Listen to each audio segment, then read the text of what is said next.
네, 오늘은 사도행전 시리즈 설교 세 번째 시간입니다. 네, 우리 사도행전 시리즈 설교 제목이 뭔지 아십니까? 감사합니다. 증인의 삶. 네, 그래도 한 분이라도 말씀해 주시니까 용기가 납니다. 네, 증인의 삶입니다. 예수 믿는 사람, 그리스도인, 다른 말로 성도라고 부르는데, 성도가 누구냐? 이렇게 성도의 정체성을 묻는다면 성경에 다양한 답을 찾을 수 있겠지만 사도행전에 나타나 있는 성도의 삶의 모습은 바로 증인입니다. 이 시리즈의 목표는, 설교의 목표는 사도행전에 나타나는 증인으로서의 삶을 살아가는 성도의 삶을 살펴보고, 우리의 삶이 하나님이 원하시는 삶, 말씀에 따라서 하나님이 우리에게 가르쳐 주시는 삶을 닮아가고 그 삶을 살아갈 수 있도록 훈련하고 우리의 생각을 바꾸어 놓는 것이 바로 이 시리즈 설교의 목표입니다. 오늘은 증인의 삶의 결과, 제목이 복음의 가치로 세워진 교회입니다. 오늘 본격적으로 말씀을 살펴보기 전에 사도행전의 배경에 대해서 제가 좀 설명을 좀 더 해드리려고 합니다. 지난번에 사도행전 누가 썼는지, 사도행전 누가 썼다고 성태야? 누가? 깜짝이야. 사도행전은 누가 썼습니다. 누가가 썼는데, 누가가 시리즈로 쓴 성경이 하나 더 있습니다. 사도행전 말고. 뭡니까? 누가복음. 누가복음과 사도행전을 1부, 2부 이렇게 나눴었고, 이걸 누구한테 전달해 줬냐면 데오빌로에게 쓴 글입니다. 그럼 데오빌로가 누구냐? 누가복음 1장에 보면 데오빌로를 가카라고 부릅니다. 가카라는 말을 썼고 이름이 데오빌로입니다. 데오빌로 어떤 이름이냐면, 데오는 하나님이라는 뜻입니다. 그리고 빌로는 필로스, 친구라는 말, 그리고 호는 필레오라고 하면 사랑하는 자, 이런 뜻도 있습니다. 그러니까 이 이름의 뜻이 뭡니까? 하나님의 친구, 아니면 하나님께 사랑을 받는 사람, 하나님을 사랑하는 사람, 이런 이름의 뜻을 가지고 있는 사람이 바로 데오빌로입니다. 근데 좀 특이하죠, 그죠? 로마의 가카라고 하면 제법 높은 고위관직에 있는 사람인데, 이 사람 이름이 하나님의 친구, 이러면 좀 희한하지 않습니까? 그죠? 네. 그래서 이제 성경학자들이 데오빌로가 누군가 하는 것에 대해서 크게 의견이 두 가지로 나뉩니다. 어떤 성경학자들은 이게 진짜 이름이 아니고 하나님을 사랑하는 그리스도인들 모두를 뭐라고 부른다고요? 데오빌로라고 불렀다. 하나님의 친구라고 불렀다. 우리 옛날에 찬양할 때, 그죠? 예수 내 친구, 뭐 이런 찬양 부른 것처럼, 예수님을, 하나님을 사랑하는 모든 사람들, 그리스도인이 된 사람들을 그냥 데오빌로라는 별명으로 이렇게 붙여줬다, 이렇게 생각하는 학자들이 있고요. 또 다른 성경학자들은 아니다, 이 사람이 실제로 어떤 사람인데 로마 고위 관직에 있었던 사람이 개종한 사람일 것이다 라고 보는 시각이 있습니다. 저는 개인적으로는 후자라고 생각을 합니다. 누가가 데오빌로 가카 이렇게 부른 거 보면 이 사람이 로마 고위 관직에 있는 사람일 것이고, 그죠? 그가 만약에 그리스도인으로 개종했다라고 하면 이 사람이 로마 고위 관직자인데 기독교로 개종했으면 어떻게 될까요? 실제로 자기의 삶에 자기 관직을 유지하는데 어려움이 생길 수 있잖아. 그러니까 누가가 본명을 쓰는 대신에 데오빌로라는 이름을 만들어서 그 사람에게 전달해 줬을 거다라고 추측해 볼 수 있는 거죠, 그죠? 오늘 여기까지입니다. 제가 설교하면서 사도행전의 배경이 되는 걸 조금씩 여러분들에게 이야기를 해드릴 텐데, 이렇게 이제 알면 말씀을 이해하는데 좀 도움이 되니까 여러분 참고하시면 좋을 것 같습니다. 자, 증인의 삶 첫 번째 시간에 우리는 증인이 말하는 것을 증거라고 하는데, 증거의 내용이 그리스도의 복음이고 하나님 나라 복음이다 라는 걸 배웠습니다. 그리고 두 번째 시간에 증거의 능력은 성령으로부터 온다라는 걸 함께 배웠고, 오늘 세 번째 시간으로 증거의 결과가 무엇인지를 좀 살펴보려고 합니다.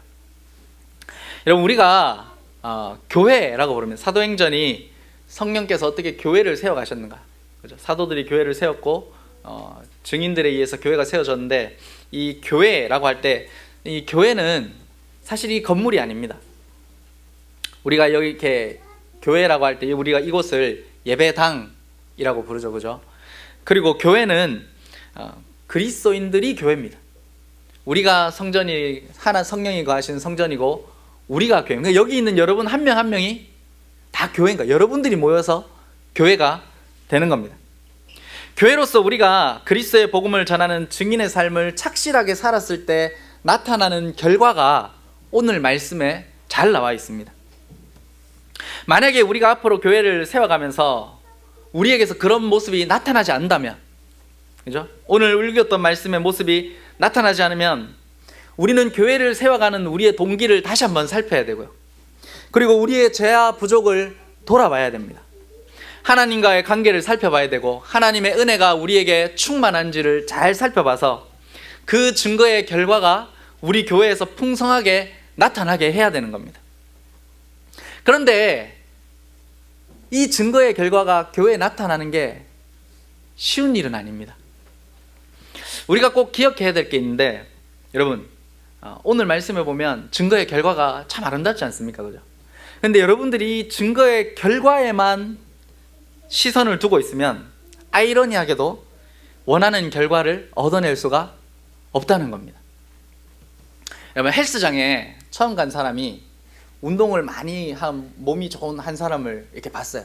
그랬더니 그 사람이 벤치프레스를 이렇게 누워서 이렇게 바벨 드는 걸 100kg를 드는 거예요.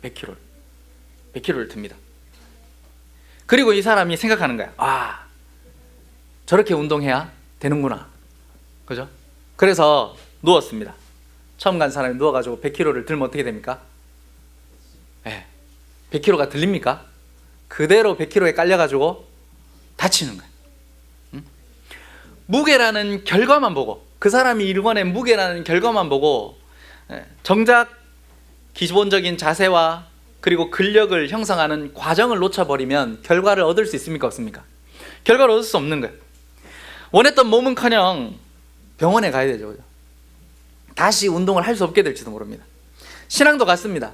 여러분, 우리가 초대교회의 사랑과 나눔과 헌신이라는 결과를 오늘 보았습니다. 복음의 결과를. 그러면 이걸 보고 그 결과에만 집중해서 교회는 사랑이 있어야 돼, 이런 나눔과 헌신이 있어야 돼 라고 그 결과만 보고 말을 많이 하면 어떻게 될까요? 교회는 말을 하면 결과가 나옵니까? 어떻게 됩니까? 교회가 오히려 서로 그렇게 사랑하지 않는다고 손가락질 할 거고, 나는 이렇게 헌신하는데 너는 하지 않느냐고 다른 사람을 원망하게 될 겁니다. 결국은 결과만 보면 교회는 망가지는 겁니다. 분명히 거기에는 과정이 필요합니다. 그 과정이 없다면 공동체는 튼튼하게 세워질 수 없고 무너질 수밖에 없는 겁니다. 그러니까 우리는 어떤 결과가 나타났다는 사실이 없어서 어떤 과정이 있었다는 걸 반드시 명심해야 됩니다. 그리고 그 과정을 결정짓는 숨은 동기가 뭐냐면 바로 우리의 가치를 어디에 두었느냐 하는데 과정이 달려 있습니다. 다시 말해서 우리가 가장 소중하게 생각하는 것이, 여기는 것이 무엇이냐 하는 것이 우리의 삶의 걸음을 이끌어갑니다. 내가 가치를 두고 있는 그것이 나의 삶의 걸음을 이끌어갑니다. 그리고 그 걸음이 모여서 결국은 때가 되면 열매가 나타나고 결과가 나타나게 되는 겁니다. 그러므로 우리가 증인의 삶에 있어서 핵심은, 우리가 증인의 삶을 결과를 맺어야 되는데, 열매로 맺어야 되는데, 그 결과를 맺기 위해서는 우리가 복음이라는 가치를, 최고의 가치를 붙들고 그 가치에 걸맞는 걸음과 과정을 거쳐야 된다는 겁니다. 이게 매우 중요하죠. 가치가 과정을 이끌고 과정이 때가 되면 결과를 낳는 거예요.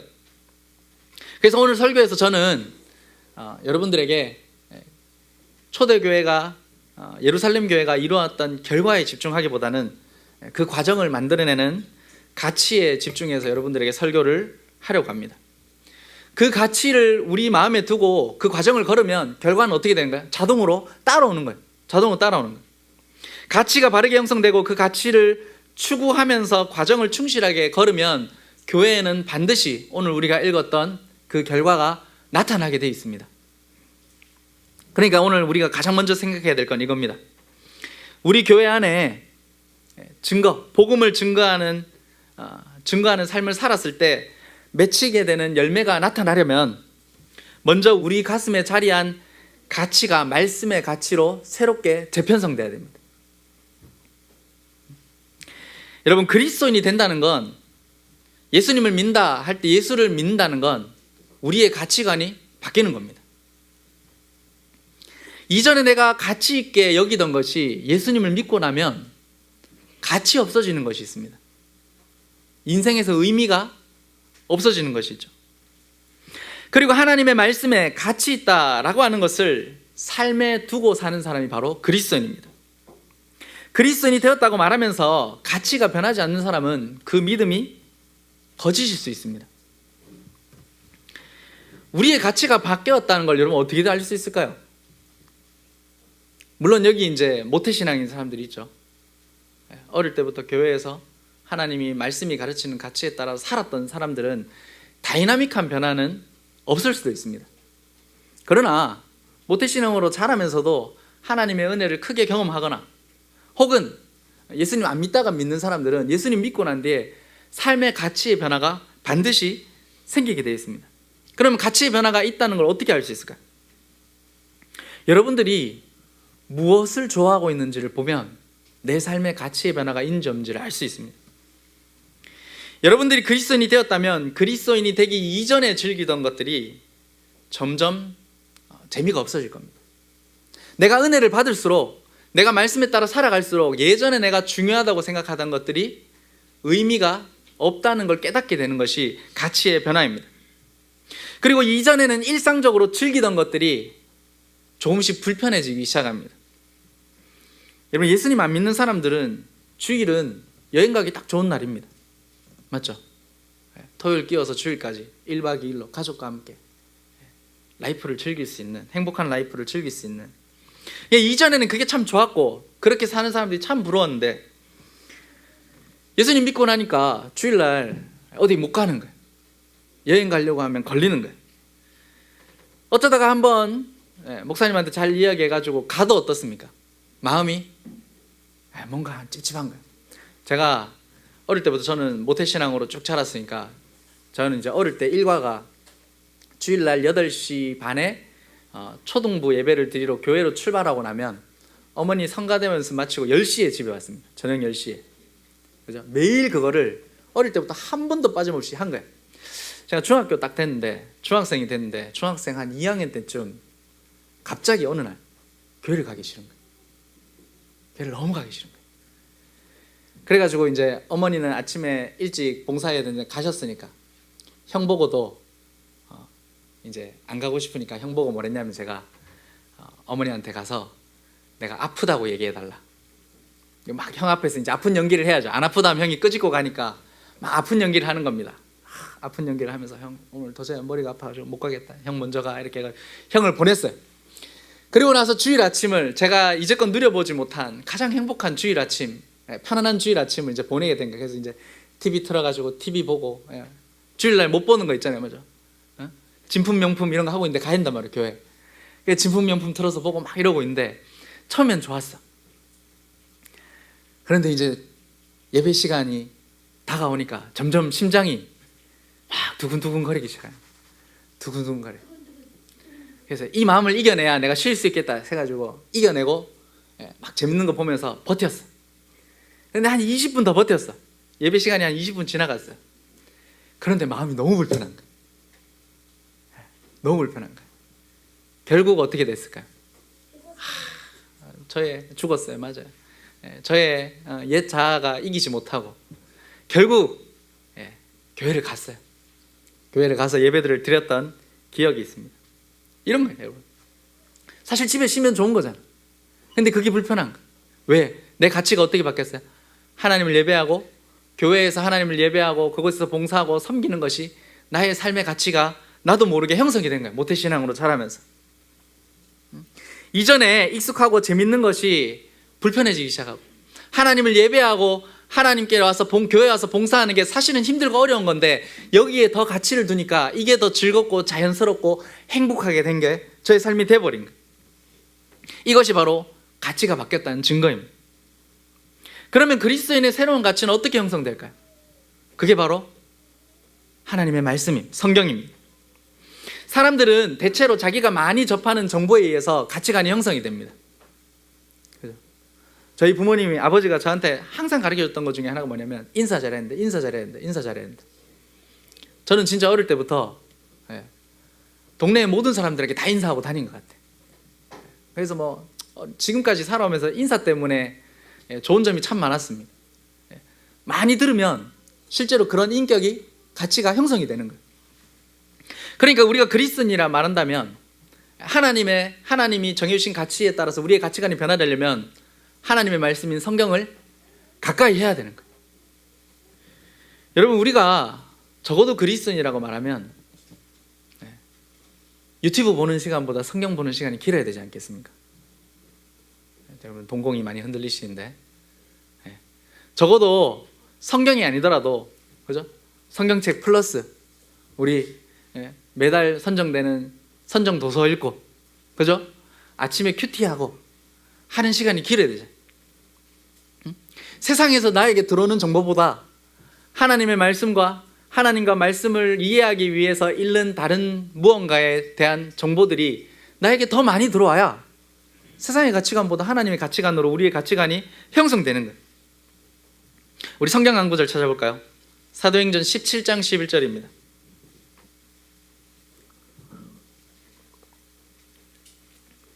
사도행전 17장 11절.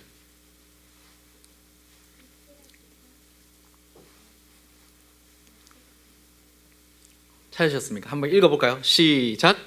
베레아에 있는 사람들은 데살로니가에 있는 사람들보다 더 너그러워서 간절한 마음으로 말씀을 받고 이것이 그러한가 하여 날마다 성경을 상고함으로. 여기 베레아 사람들이 있는데 베레아에 있는 성도들입니다. 그리스도인들. 여러분, 베레아 그리스도인들은 교회 다니는 사람 누구나 좋아하는 사람들입니다. 그죠? 모범이 되는 성도들이었습니다. 그들이 한 게 뭐냐면 모여서 간절한 마음으로 말씀을 받았습니다. 그리고 그 말씀을 날마다 상고했다. 그죠? 상고했다는 말은 의미를 깊이 생각해 봤다, 이 말입니다. 말씀을 그냥 본 게 아니고 의미를 깊이 생각해 봤다. 하나님의 말씀의 의미를 깨달으려고 노력했던 사람들이 베레아 사람들이었습니다. 여러분, 우리 교회가 그런 교회가 돼야 됩니다. 예수님을 믿고 20년이 지나면 우리의 가치관이 말씀에 따라서 20년만큼 자라야 되는 거예요. 여러분, 예수님 믿는다고 말하면서 예수님을 안 닮아가는 건 뭔가 문제가 있어요. 더디지만. 그리고 가끔은 잘하는 것 같다가 한 번씩 넘어질 때는 있을지 모르지만 어쨌든 우리의 모습은 예수님을 닮아가는 모습이에요. 그렇게 되려면 하나님의 말씀을 사랑하고 읽고 상고해야 된다는 말이에요. 이건 절대로 그대로 자동으로 되는 일이 아닙니다. 우리가 성경의 가치관대로 우리의 가치가 변화되는 건 우리가 예수님을 처음에 믿을 때 성령님에 의해서 시작됩니다. 그런데 그 부분은 아주 작은 부분부터 시작되는 거예요. 작은 부분부터. 예를 들면 주일날 교회 오는 거, 이거부터 시작되는 거예요. 그런데 주님이 원하시는 건 그냥 우리가 주일날 교회 오는 것만 원하지 않잖아요. 우리가 교회가 되기를 원하신다고. 여러분들이 교회가 돼야 됩니다. 그렇게 하려면 하나님은 우리의 삶 전체가, 우리의 가치관 전체가 그리스도인 말씀의 가치로 변화되는 일을 누구에게 맡기셨냐면 우리에게 맡기신 거예요. 그리고 그 일을 돕고 함께하기 위해서 성령을 보내주신 겁니다. 11절에 다시 읽어보면 베레아에 있는 사람은 데살로니가에 있는 사람보다 더 너그럽다. 여러분, 베레아 그리스도인들이 너그러웠습니다. 여기 더 너그럽다는 말은 원어로 보면 교양이 있고 고상했다는 말입니다. 아주 기품이 있고 고상하고 교양이 있었다. 그러니까 누가가 사도행전을 쓴 누가가 베레아 성도들을 어떻게 평가했냐면 아주 교양이 있고 고상하고. 근데 이 고상하다는 게 세상적으로 고상하다는 게 아니고 누가가 말한 이 고상하다는 말은 하나님을 닮아서 고상한 겁니다. 여러분, 누가 고상합니까? 하나님이 가장 고상하고 높고 존귀하고 가치 있는 분 아닙니까? 그리스도인이 되었기 때문에 하나님을 닮아서 그들의 삶에서 그런 모습이 나타났다는 겁니다. 누구보다도 예수님을 닮은 성도가 누구였다고요? 베레아 성도들이었다는 거예요. 여러분, 이게 얼마나 감동적인 평가입니까? 그죠? 우리에게 꿈이 있다면 하나님이 우리를 그렇게 평가해 주는 게 아니겠습니까? 너는 나를 닮았구나. 예수의 형상을 누구보다 닮은 성도구나. 참 고상하고 교양 있는 성도구나. 하나님이 우리를 그렇게 평가해 주기를 여러분 바라지 않습니까? 베레아 성도들처럼 하나님을 가까이 하고 하나님의 말씀을 가까이 하는 성도들이 고상하고 여러분 훌륭한 성도들입니다. 임모세 목사님 자주 얘기하지만 말씀을 많이 읽는 교회가 문제없는 교회다. 그죠? 왜 그렇겠습니까? 예수님 닮았는데 무슨 문제가 일어나겠습니까? 제가 예전에 몽골에 있는 선교사님 만났을 때 몽골에 출장 온 사람들이 처음에 이제 목사님 교회 다니는 사람입니다 하고 선교사님 찾아온대요, 교회를. 그래서 이제 집에 신방을 가면 처음에는 이렇게 성경책을 이렇게 펼쳐놓는데 거실에 막 나름 경건생활 하려고 하는 거예요. 근데 시간이 지나면 한 6개월 이렇게 지나면 어느 날 성경책이 덮여있고 어느 날 성경책이 없어진답니다. 그리고는 어느 날부터 교회를 안 나오기 시작하고. 그죠? 애들이 있어서 제가 더 이상은 말은 안 하는데 도덕적으로 타락이 발생하는 걸 선교사님들 저한테 이야기하시더라고요. 여러분, 세상의 가치관을 계속해서 주입받으면 세상의 가치관대로 살아갈 수밖에 없는 거예요. 그죠? 우리가 하나님을 가까이 할 때 우리는 가장 고상한 사람이 됩니다. 그런 말 들어봤죠? 인풋이 좋아야 아웃풋이 좋다. 들어가는 게 좋아야 나오는 게 좋은 거예요. 여러분, 고상한 사람이 되려면 고상한 걸 넣어야 됩니다. 무엇이 고상합니까? 세상에 있는 게 고상합니까? 아니죠. 하늘에 있는 것이 고상하고 하나님이 고상하신 분이고 하나님의 말씀이 가장 고상한 겁니다. 그러니까 베레아 교인들이 기꺼이 그 말씀을 받아들이고 날마다 깊이 상고했을 때 하나님이 보시기에 존귀하고 아름다운 성도들이 된 겁니다. 본래 이 교회에 모여있는 사람들이 고상한 사람들이 아니에요. 교양이 있는 사람들. 이게 또 다른 말로 하면 귀족, 이런 신분적으로 귀족이란 말도 있거든요. 그러니까 베레아에 있는 사람들이 원래 귀족들이 아니었어요.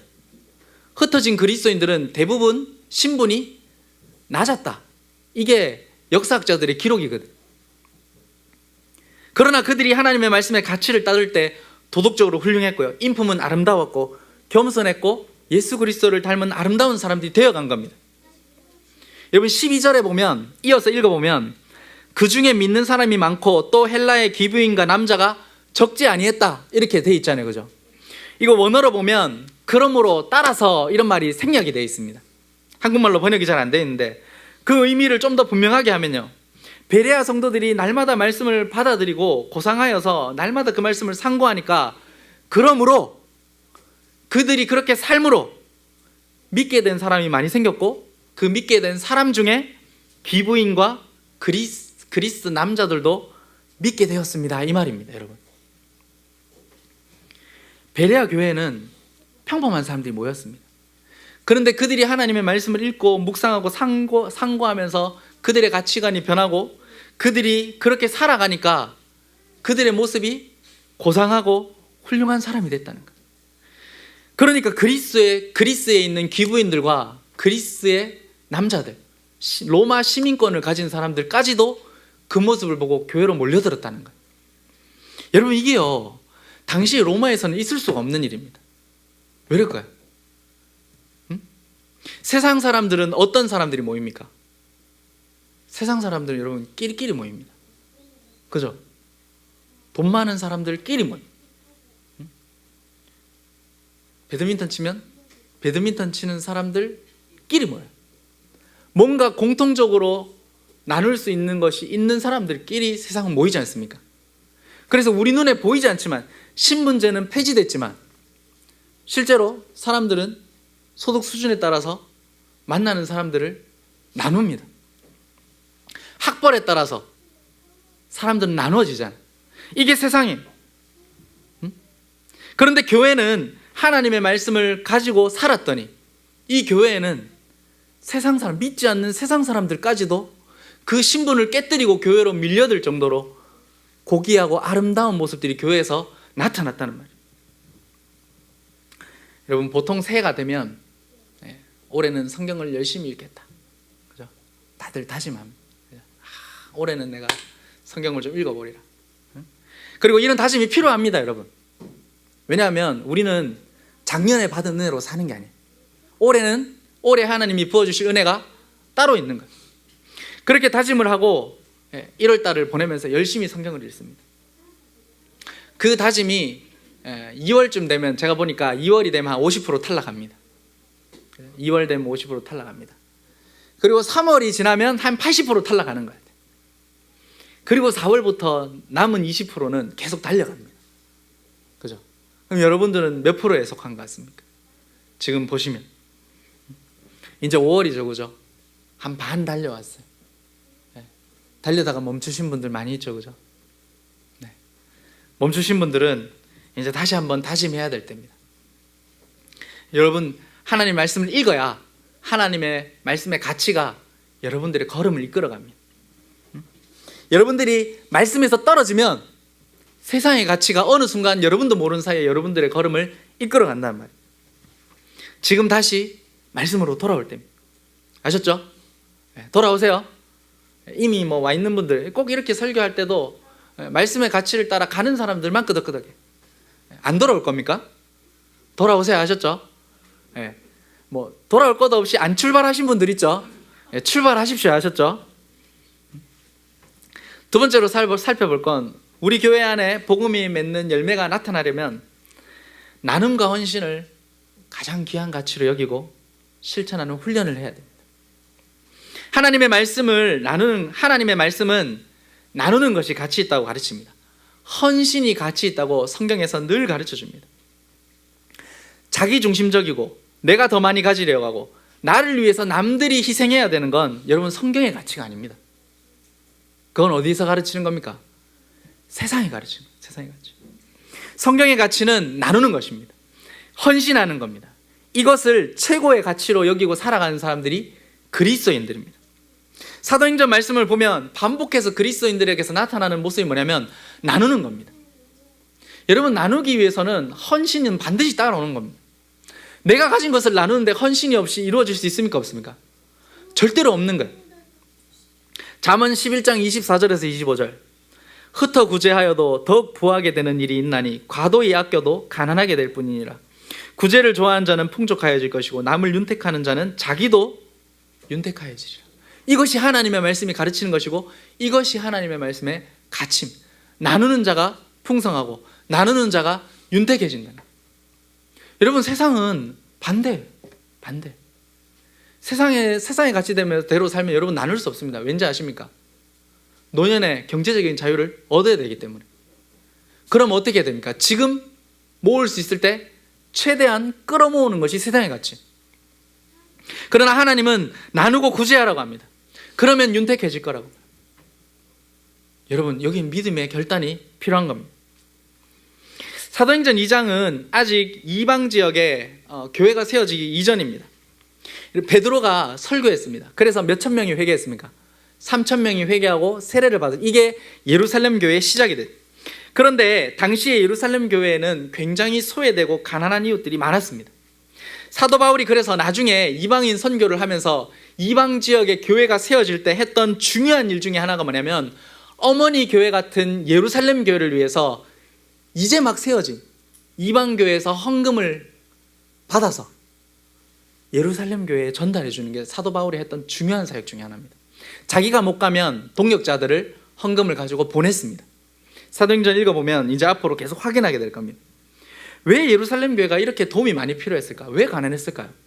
우리가 보기에 여러분 성도 3천이면 부자여야 되는 거 아닙니까? 성도 3천이면 부자여야 되는데 예루살렘 교회 항상 가난했단 말이에요. 당시에 이제 역사를 기록했던 역사학자 중에 유명한 요세푸스라는 사람이 있습니다. 이 사람이 남긴 기록에 보면 예루살렘 교회가 왜 가난했는지를 이렇게 얘기합니다. 당시에 유대인들에게는 예루살렘이 고향입니다. 고향. 왜 고향입니까? 이들은 신앙 공동체거든요. 그러니까 신앙의 고향이 어디예요?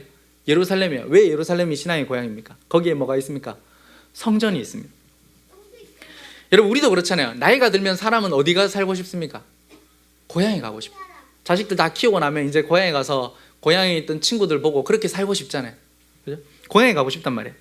유대인들도 죽기 전에 예루살렘 근처에 가서 살고 싶어 했어요. 그래서 성전 근처에서 자기의 일생을 마무리하는 게 그들에겐 가장 영광스러운 일이었습니다. 그러니까 흩어진 유대인들, 로마 지역에 흩어져 살던 유대인들이 노년이 되면 어디로 온다고요? 예루살렘으로 이주해 오는 거예요. 재산 다 정리하고 예루살렘으로 이주해 옵니다. 이제 노년에 왔습니다. 그럼 누가 먼저 죽습니까? 할아버지가 먼저 죽습니까? 할머니가 먼저 죽습니까? 할아버지가 먼저 죽어요. 대부분. 할아버지가 먼저 죽으니까 경제 활동을 하기 힘든 할머니들이 예루살렘에 많이 남은 겁니다. 나이도 많고 남편도 없고, 그죠? 그러니까 너무 가난한 거예요. 이 사람들이 어디에 모였다고요? 교회로 몰려든. 이때 예루살렘 교회 성도들이 어떻게 했냐면 자신의 재산과 소유를 팔아서 가난한 사람들에게 나누어 줬어요. 예루살렘 교회가 성장하면 성장할수록 나눔과 헌신이 더 많이 필요하게 된 거예요. 여기서 중요한 건 강제적으로 여러분 재산을 분배한 게 아닙니다. 누구 보고 네 얼마 내라 이렇게 말하지 않았습니다. 성경에 보면 항상 나오는 게 자발적으로 했습니다. 자발적으로 기쁜 마음으로 했습니다. 저기 밥을 못 먹고 사는 할머니들이 있는데, 고아와 가부들이 교회 안에 있는데, 그들을 위해서 가진 사람들이 내가 가지고 있는 물건을 팔아가지고 빵을 사오는 거예요. 땅이 좀 있으면 내가 가지고 있는 땅 중에 일부를 팔아가지고 그들이 먹을 수 있는 그들이 먹을 수 있는 음식과 옷을 사오는 거예요. 바나바 같은 사람은, 하나님께 헌신한 사람들은 아예 자기 재산을 다 팔아가지고 교회 앞에, 사도들 앞에 내어놓기도 한 거예요. 여러분, 이거는 세상에서는 있을 수가 없는 일 아닙니까? 그죠? 세상의 가치는 모으는 겁니다. 자기중심적인 사람들은 절대로 이런 삶을 살 수가 없습니다. 오직 말씀으로 가치가 변화된 사람들만 자발적으로 할 수 있는 거예요. 기쁜 마음으로 할 수 있는 거예요. 가치가 변하지 않으면 어떻게 됩니까, 여러분? 아나니아와 삽비라처럼 됩니다. 돈은 아끼고 싶고 명예는 얻고 싶어, 바나바처럼 칭찬은 듣고 싶어. 그러니까 몰래 판값을 남겼던 아나니아와 삽비라처럼 될 수밖에 없는 거예요. 진짜 기쁨으로 섬길 수 있는 사람 누구밖에 없다고요? 복음으로 가치가 변화된 사람만 그렇게 할 수 있는 거예요. 세상에서 부귀영화보다, 좀 편한 것보다 내 이웃을 내 몸과 같이 사랑하라 라고 주님이 말씀하신 것이 훨씬 값지다는 걸 알게 된 거예요, 복음으로. 그래서 그들의 섬김은 억지가 아니었습니다. 남들 하는데, 남들 5만 원씩 헌금하는데 내가 10,000원 하면 좀 그런데, 이래서 헌금한 게 아니라는 거예요. 복음 때문에 기쁨으로 터져나오는 섬김이었어요. 이 가치의 전환이 예루살렘 교회를 어느 교회보다 행복하고 사랑이 넘치는 교회로 만든 거예요. 비록 가장 가난한 교회였지만 가장 아름다운 교회로 만들어낸 겁니다. 사람들은, 여러분, 교회가 어떤 가치를 따라 사는지를 보고 교회의 가치를 매깁니다. 왜 오늘날 사람들이 교회를 손가락질할까요? 교회의 가치가 세상의 가치와 다르지 않다는 걸 세상이 보기 때문에. 여러분, 스스로 한번 생각해 보면 좋겠습니다. 여러분은 어디에 가치를 두고 사십니까? 한번 이런 생각을 한번 해볼까요? 이제 우리가 나이가 다 많이 들었습니다. 이제 죽을 때가 된 거예요. 이제 죽었습니다. 여러분들 장례식에 우리 교회 성도님들이 이제 문상을 왔습니다. 문상을 와가지고 여러분들에 대해서 밥 먹으면서 뭐라고 말해주기를 바랍니까? 뭐라고 말해주기를 바라세요? 어떤 이야기가 나왔으면 좋겠어요? 장례식에 와서 오늘 돌아가신 이분이 우리 교회에서 차는 제일 좋았어. 이분 뭐 딴 건 몰라도 이분 차가 우리 교회에서 제일 좋았어. 나 한번 태워줬어. 여러분, 이걸 바랍니까? 이렇게 기억되기를 바라시는 분이 있으면 한번 손 들어보세요. 이 손 들면 이제 쓰레기 되는 거죠. 손 못 들죠? 저만 들었네. 응? 여러분, 혹시 이분이 이분 진짜 돌아가시기 전까지 점심은 어찌 그리 잘 드시는지 이렇게 기억 남기를 바라십니까? 소화력은 최고였다. 아니죠. 예진이? 여러분, 무언가 그분 집이 좋았다. 그분 차가 좋았다. 그분 자식들이 대학은 잘 갔더라. 이렇게 여러분 평가받고 싶습니까? 솔직히 아니죠. 여러분들이 만약에 정상적인 그리스도인이라면 여러분, 남들에게 뭔가를 베풀어 준 사람으로 기억에 남고 싶을 거예요. 그분 딴 건 몰라도 정말 하나님을 향한 사랑만큼은 누구보다 훌륭한 사람이었다. 그분 자기를 위해서는 그렇게 인색했는데 남들을 위해서는 그렇게 헌신적으로 사신 분이었다. 여러분, 밥 먹으면서 그런 얘기 안 듣고 싶습니까? 천국 가다 들을 거 아닙니까? 응? 내가 참 힘든 시기에 그분 때문에 이겨낼 수 있었다. 응? 예루살렘 교회 성도들이 그렇게 기억에 남은 거예요. 누구한테? 그 교회에 모여있는 다른 성도들에게, 누가에게. 그리고 이걸 성경에 기록해 놨다는 건 하나님이 예루살렘 교회 성도들을 그렇게 기억해 줬다는 거예요. 여러분, 예루살렘 교회 성도들이 절대로 가진 게 많아서 나눈 게 아니었습니다. 그것은 예수님이 가르쳐준 복음에 따라서 그들의 가치가 변화되었기 때문에 나타난 모습이었어요. 그리고 그 결과는 정말 아름다웠습니다. 그리고 그들은 하나님의 기억에 그렇게 남았습니다. 나눔과 헌신이 그들의 믿음의 진정성을 증명해준 아름다운 결과로 나타난 겁니다. 여러분, 하나님은, 제가 이 말씀을 묵상하면서 하나님은 우리 교회가 그런 교회가 되기를 바라시겠다는 생각 들더라고요. 내가 그런 가치를 가지고 살아야겠다, 이런 마음이 들더라고요. 말로만 남은 교회가 아니고요. 여러분, 우리 교회를 찾는 사람들이 그 교회 가면 숨통이 좀 트여야 되지 않겠습니까? 우리 자녀들이 이 교회에서 자라는 게 참 행복해야 되지 않겠습니까? 그런 건 뭘 잘 가르쳐서 그렇게 되는 게 아니에요. 똑똑하고 머리가 굵으면요, 자녀들은 자라면서 숨이 막힙니다, 교회 안에서. 그러나 교회 안에 나눔과 헌신이 많으면, 우리 자녀들이 세상에서, 각박한 세상에서 살다가 교회 오면 마음이 편안한 그런 공동체가 돼야 되지 않겠습니까? 그죠? 서로가 그런 사람이 돼야 됩니다.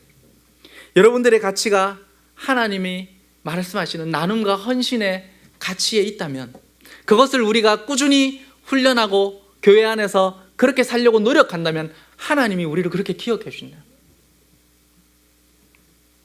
사랑하는 성도 여러분, 증인이 되는 건 교리를 머리로 잘 익힌다고 증인이 되는 게 절대로 아닙니다. 여러분들이 입으로 예수님 믿으세요라고 아무리 말을 잘한다 해도 여러분들이 증인의 삶을 사는 게 아닙니다. 인생의 무게의 추를 여러분 그리스도께로 옮겨야 돼요. 세상은 여전히 소유와 성공을 최고의 것으로 여기지만 성령님께서 새롭게 심으신 삶의 가치를 말씀으로 새기고 나눔과 헌신하는 삶을 살아갈 때, 그 가치를 붙들 때 여러분들은 세상과 다른 삶을, 증인의 삶을 살아가는 것입니다. 이제 이 말씀을 듣고 오늘 여러분의 삶 가운데 결단이 있기를 바랍니다. 여러분, 세상의 가치를 따라 살지 마십시오. 제가 오늘 초등부 설교하면서 하나님이 매일마다 만나를 주신 이유는 사람이 떡으로만 사는 것이 아니고 하나님의 말씀으로 사는 것을 가르쳐주기 위해서 주님 매일 만나를 주셨습니다. 여러분, 걱정 안 하셔도, 늙어도 여러분 다 먹고 살 게 있어요. 저희 부모님 다 먹고 사시고요. 주변에 보세요. 못 먹고 사는 사람 있습니까? 없습니까? 어떻게든 다 먹고 산다.